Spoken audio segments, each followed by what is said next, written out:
ये ब्याह की लगनिया है सखी घर घर हे सखी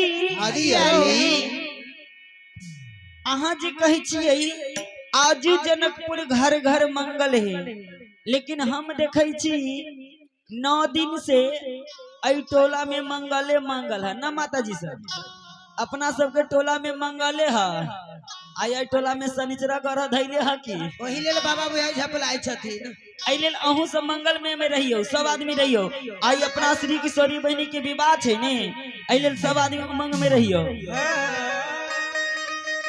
ब्याह की हे लगनिया है हे सखी घर घर ए बजना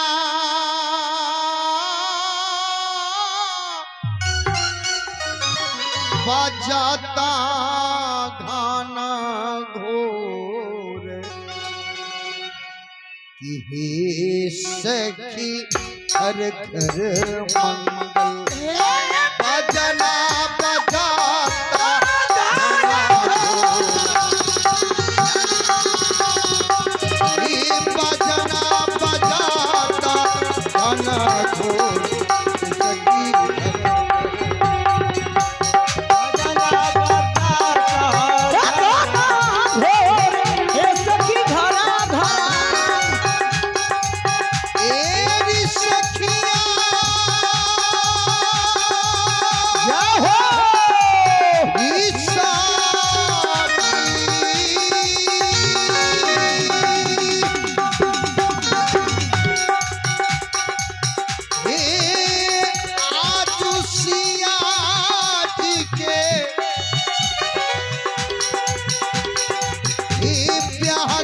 लगनिया की बहिना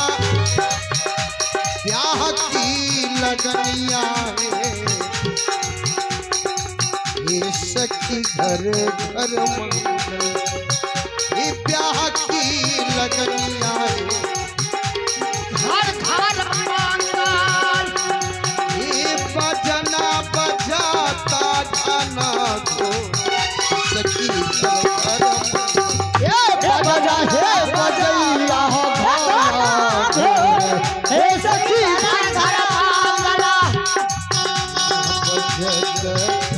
अनको सखी घर घर मंगल वो बजना हे बजैया भोला भोर हे सखी घर घर मंगल जय हो हरि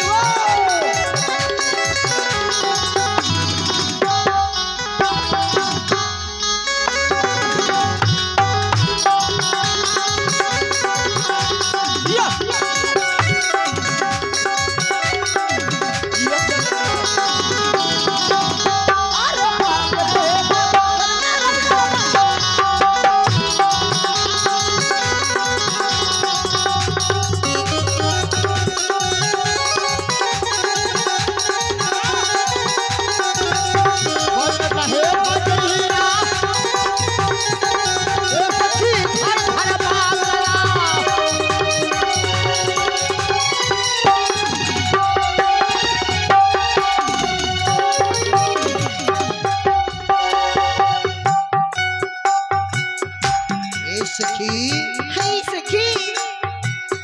एरियाली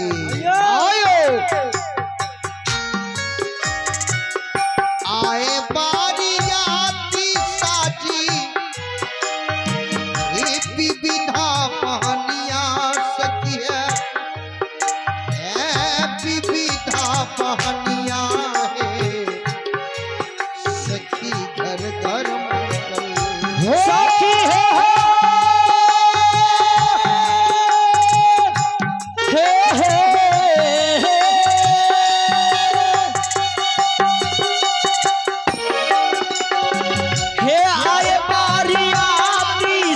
हे विविधा बहनिया हे बहिना हे विविधा बहनिया हे सखी घर घर मंगल हे विविधा बहनिया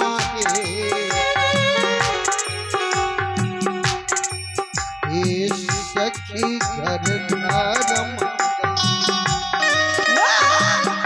विविधा बहनिया हे सखी घर घर मंगल हे सखी रघुकुला रघुकुला मणि श्री राम सखी घर घर हे रघुकुल रानी श्री राम हे सखी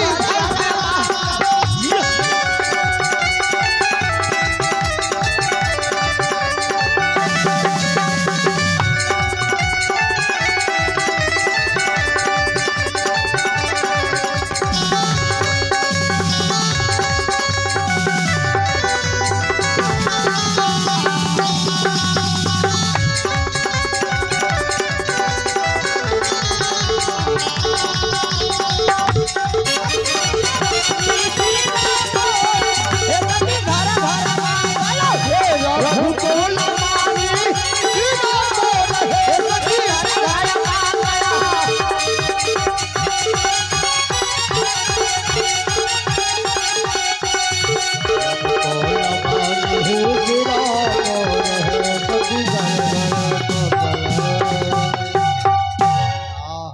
सखी आओ। विभिन्न विभिन्न सवारी पर सुंदर सुंदर बारात सब